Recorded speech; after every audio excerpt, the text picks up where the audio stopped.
It's now time to delve into the world of sports, and we have Yao Ejay Minta, who is a broadcast journalist here at Channel One TV on the Channel One Sports Desk, to help us do that. I like Yao, your you're Republic welcome. of Football. Yeah, it's Republic nice. of Football, yeah. Ish. Why? You guys were inspired by the Portuguese? It's a big long story, so Hey, I'll just a keep big, it for long story. another day. So it's not just long, it's big. It's It's big. a big, it's a big story. I mean, because Like that. it's 7, so Cristiano Ronaldo. Oh, so obviously, I was So not yeah, wrong. obviously it's a big story that is behind it. So let's talk about it later. Yeah. Another time. Before we talk about Patty, Yeah. Chris has a concern or a question. Which one Yeah. is which? Yeah. About The Argentina FIFA Argentinian- ban. Didn't you like it? Oh, not too harsh. yeah. It's not harsh. I Oh, love it's it. not I harsh. think it's too hard. Why? Oh, it's not 10 harsh. games. Did you watch the match? It's not harsh in did. the Did sense you watch that the match? Yes. let me see. He was doing let me see. MMA. Honestly, it's not harsh. He was, It's see, not harsh because if in I 10 was matches. FIFA, I need to, you play, you ban for life. Hey. Well, I mean, ban for life would be a bit. But he was giving extreme. punches. Yes. Oh yeah. So if I was bleeding, will you tell me because of only 10 games? Yeah, that's why. Honestly, I believe that it wasn't too harsh because at the end of the day, exactly. it should have been more because it Exactly. was a poor show of sportsmanship. After the final of the 2026 FIFA World Cup, and the fact that the optics didn't look good, the fact that he attacked Spanish players multiple times. It wasn't just once. Exactly. It wasn't just to one player. He did it to Gavi. He did it to Dani Olmo. At one point, he had a go at Eric Garcia. So yeah, 10 matches. Honestly, I believe it should have been more. It was pretty much lenient because if you look at the Argentine Football Association, they got fined $321,000, and for an association that made over $30 million, what's 321,000 going to do to them? It's peanuts. So for me, honestly, I thought the punishment was quite lenient, and I wasn't surprised because at the end of the day, the timing of the ruling is very sensitive. Looking at practically the civil war that's in FIFA right now, with half of the confederation supporting Gianni Infantino, half being against him, including Argentina, who are with him or support Gianni Infantino. If you go in a bit too hard, yeah, it might get them to be against him, be against you, or more or less tamper with their support. So yeah, having these kind of fines, these kind of suspensions, yeah, honestly, for me, I thought it was quite lenient. They got hit with a 2-game ban where they have to play 2 home games at 50% capacity. It's not good enough. I mean, looking at how things went down, it's not good enough. Looking at the ruling, it's not good enough. It could have been a bit more. Could have been a bit harsh. And for me, yeah, it was quite lenient. It was quite lenient. Next time. It was quite lenient. I still okay. So what would be the appropriate punishment? Leandro Paredes, yeah, I think about 2 years ban. Yeah. International football, they don't play too many games on the international football scene. So 10 games, yeah, it might stretch to practically 2 years. So make it like times 2 of what you gave to him. 10. Oh. So make it times 2. So 20. Then that way you are rest assured that he won't be playing any international football for the next practically 3 years, and maybe potentially even 4 years. And yeah, that would be a strong punishment. That would be a stiff punishment, honestly, because that would be the right punishment. Yeah, because you are a veteran player. You should know better. Were supposed. You should know better. And overall, the Argentine. What if he was having mental issues? Hey. I mean, you're having mental issues. I mean, yes, you lost. No, but and his mental issues always come when they're losing. Yes, you lost. Or when he's under pressure. You lost, but I mean, there's a way to handle yourself when you lose. And overall, the Argentine national team, their sportsmanship was very poor. They turned their back to the Spanish team when they were receiving their medals and they were lifting the trophy. Overall, That's it was broken just bad. hearts. No, I even mean, apart from that game, they were very hostile to a lot of Yeah. people. oh yeah, Yeah. I mean, and I mean, they have a reputation of being quite hostile Hostile to and racist. foreigners. And the worst part of this whole punishment was that, and why I honestly believe it was very lenient was the political banner, politically laced message that they showed after they beat England when they showed that the Falkland The Islands belong to the Argentina. I mean, it's very political because of the war and that's between. not allowed. That's not allowed. That's against FIFA's rule because of the war between the Falkland Yeah. Islands and Argentina. That was fought in 1982. And you beat England and you go and display that political banner. And at the end of the day, you just go fined 321,000. It's Nah, small. it's Yeah. not. It's very lenient. It should have been like Because if it $5 was, million. Yeah, because if it was another country, I think they would have. And that's done why I more. say the timing. You two should be on the FIFA. Yeah, because at the end of the You'll day, be strict. They'll cry. because at the end of the day, I imagine, let's say, Russia did it. Yes, it would have been. Imagine, let's say town. Russia did it to maybe Ukraine, or the United States. It would have been something else. It would have been crazy. You get it? So honestly, the punishment would have been crazy. So I look at the punishment doled out to Argentina. Honestly, for me, it's very fair. lenient. Very lenient. Very, very lenient. Okay. Very lenient. Let's talk about Party, our very own. Yeah. Finally, as a club, Oh. Al Shabaab. Once a lot of people heard the The name, name of the they were like, club. Al Shabaab, like because of the terrorist group in Somalia.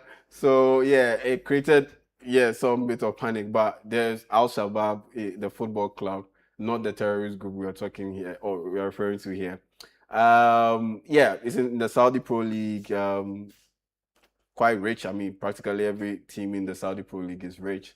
Quite rich. So, do you think they have what it takes to become like the Cristiano Ronaldo's Al Nassr? Yeah. Oh no. I mean, they are rich, but there are levels to it. Exactly. And Al Nassr are rich. Al Hilal, very rich. Al Ittihad, rich. So, and he ended up at Al Shabaab. They have a couple of established players who used to be in Europe but are playing for the team right now. So Danny Carrasco used to play for Atletico Madrid. So the Saudi He's there. people or the Saudi league seems to be like a retirement league.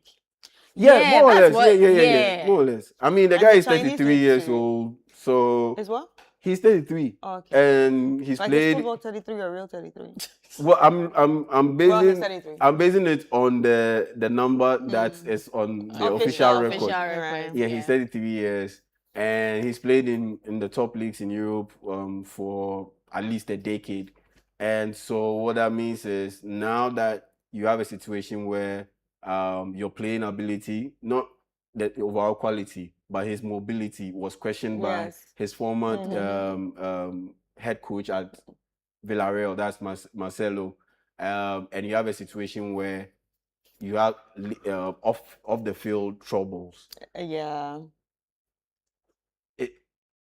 Being in Europe is not particularly the best time at this point in time. Yeah. So if you can go to a different place where the focus is not necessarily on you the whole time, I think it helps him out as he deals with this whole legal issues because it's not done. Yeah. The legal It's issues, still his legal ongoing, troubles, yeah. they are not done, and they will keep coming as and when any further evidence comes up, as and when maybe potentially there's a defense to be made based on evidence. He has to appear in court and all of those things.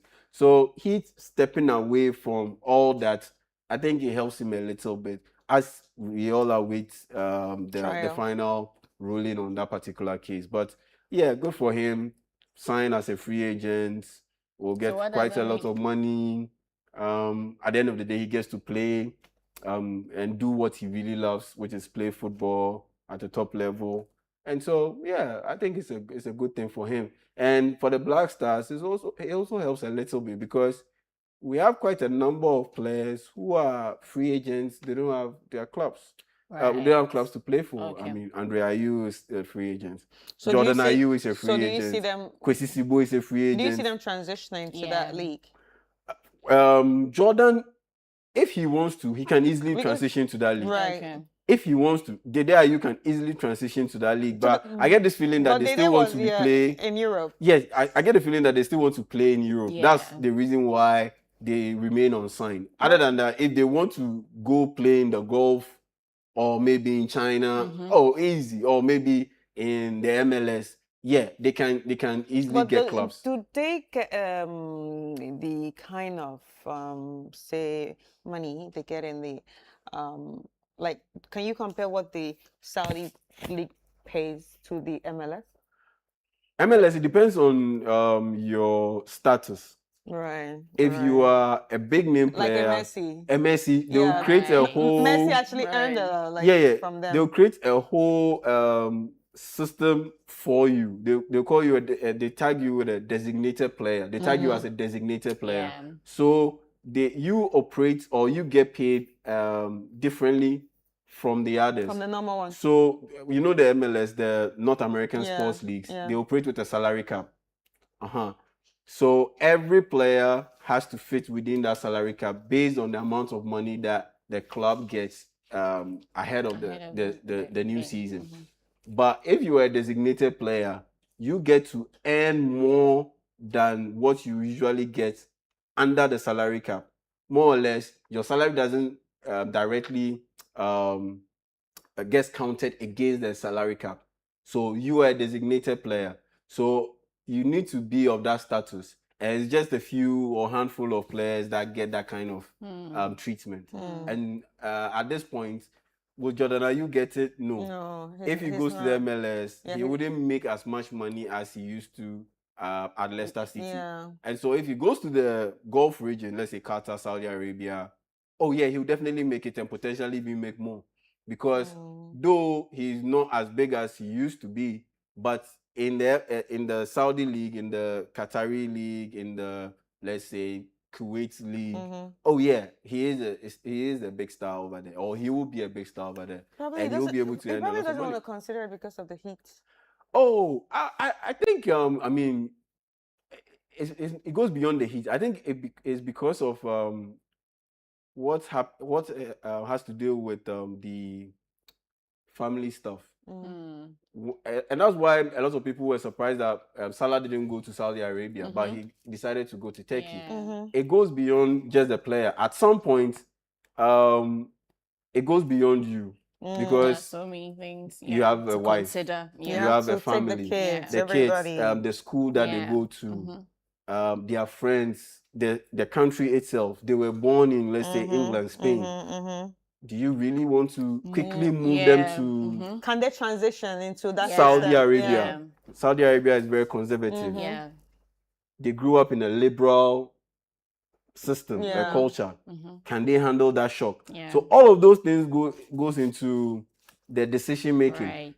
Initially, when you come up, it's all about the money, and for the most part, I mean, it's just you. Because for the most part, these guys aren't married when they are 22, 23. So it's just you. You are chasing the money, you're chasing the bag. But after you get the money to a certain point, to a certain extent, you save well, you invest well, some good returns are coming. Now you are matured, you have a child, you have children, you are married. Certain decisions won't be dictated by money. You have to look at other factors. And safety, comfort, safety, and those things. So if I'm Mo Salah, I've raised my children in Liverpool over the past 9 years. Do I really want them to all of a sudden transition to Saudi Arabia, where they have to wear all those things, and you have a situation where it's conservative? You can't do certain things in Saudi Arabia. No matter how big you are, you can't do it. Although now they are expanding it. I mean, they are making it a little bit liberal. It's still a quick, sharp transition. And so he goes to Turkey. Turkey sits between Europe and Asia. I mean, Turkey, one side of the country borders Syria. One side borders Europe. And so it sits in between. You get the perfect balance of the best of both worlds. And so it has to do with things beyond the pitch or off the field. A lot of factors come in. When you are young, it's all about the money. Oh, I want to play football. I want to earn as much money as I can. I want to drive the best cars in the world. So you don't think about those things. But at some point, after you get the cars, you get the houses, you sorted out your family, then you've invested in some stocks, some companies. So that money thing, no, it doesn't become it doesn't, a big deal. A big deal, yeah. So then you look at the other factors. Because you've had enough money already. I mean, you can never say still, you have enough money. You can You never always say, want yeah, money, you but I always mean, want at some more. point you're going to like, okay, I'm I'm comfortable, comfortable. Yeah. so Yeah. I don't necessarily need to be chasing all this money. I need to consider other people and other factors before I make a decision. Arsenal beats Coventry. Yeah. Arsenal beat Coventry. I mean, 3-0. It was a hammering, and at some point they even took their foot off the gas and they were just coasting and relaxing, and they still ended up running away with a 3-0 win. And our Ghana boys were in action. How did they do? They don't sit up, basically. They didn't fare too well. So Caleb she played 61 minutes, and Brandon Thomas Asante played 70 minutes. And neither excelled. Generally, the Coventry City team didn't excel. They didn't do well. And So it was more or less. They didn't do well because of these two, or no. Generally, the team didn't perform well. Oh my God, don't blame the boys. Generally, the team didn't perform well. Generally, the team didn't perform well. And on top of that, like, yeah, individually, you can perform well and team won't perform well. The team can perform well and you wouldn't perform well individually. But this cut both ways. The guys didn't perform well and the team didn't perform well. What do you think went wrong? I think it was just a baptism of fire, a show of a golfing class between the two. Coventry City spent 21 years in the lower leagues of English football, gained promotion to the APL for the first time in 21 years. Arsenal have finished in the top 2 over the past 4 seasons. There's a golfing class between those two, and it showed. The Coventry City team made some mistakes. Your typical Arsenal team wouldn't make those mistakes. And even when Coventry caught a bit of a break on 1 or 2 occasions, they couldn't take advantage of it because they don't have the quality of forwards that the Arsenal have. And so it was just a show of the difference between the competing in the EFL Championship and competing in the English Premier League. And yeah, that was all she wrote. Coventry City ended up losing by 3-0. So they lost the match before the match. More or less. I mean, no one ever thought that, oh yeah, Coventry City were going to pull a shock over Arsenal. Well, everyone defending knew that champions. Arsenal was gonna win. Yeah, everyone thought that Arsenal was going to win. Defending champions, emboldened by they being able to win their first league title in 22 years. Yeah, there was no way Coventry City was going to beat them. And I tip Arsenal to be able to successfully defend their title. They are just too good, and they've added more quality. They brought in Ezri Konsa, defender from Aston Villa, who was part of the England team that won bronze at the 2026 FIFA World Cup. They brought in Bruno Guimaraes from Newcastle. He was the Newcastle captain, and they brought him in this off-season. So yeah, they've improved overall. I would have wanted them, or I would have wished that they had Vinicius Jr. But it didn't work out, and he extended his contract at Real Madrid. So yeah, Arsenal getting off to a great start, but we'll see how things go with Coventry City and our Ghana boys Caleb Yonshi and Brandon Thomas Asante. Later today, there is Man United taking on Hull City at 11:30, early kickoff. Then you have a situation where we have Brentford taking on Tottenham Hotspur, and Man United coming into the studio. It looks like the deal to get Carlos Baleba is almost done. We are just waiting for the official word to come through, and then we can say, yes, Carlos Baleba from Brighton and Hove Albion is officially a player of Manchester United. He's from Cameroon too. Kudus, yes, because Tottenham Hotspur will be playing against Brentford, so the Kudus conversation has come up. He was in Ghana, I believe, a couple of days back to mourn the passing of his relative, and he's gone back. And his future looks a bit shaky because Tottenham Hotspur are close to agreeing a deal for Man City's Omar Mamouche and Savinho. And these guys normally they can play as inside forwards, the positions that Mohamed Kudus normally plays, and it has brought about a lot of questions about Kudus's future. I honestly believe that his future lies playing through the middle, but it will depend on the availability of James Maddison. Right. If James Maddison isn't available, he has a future there. Yeah. If all of those guys are available, then we have to brace ourselves for a situation where Kudus moves from Tottenham Hotspur and goes to another club like maybe Leeds United or something of that sort. So yeah, we'll discuss more of such stuff on the Republic of Football later today at 2, and we'll run it from 2 to 5. You can catch it live on ChannelOne TV on YouTube and on Radio City 97.3 FM. Thank you very much, You're Yao. welcome. You're welcome. Thank You're you welcome. for bringing You're welcome. us all the scoop in the world of sports. And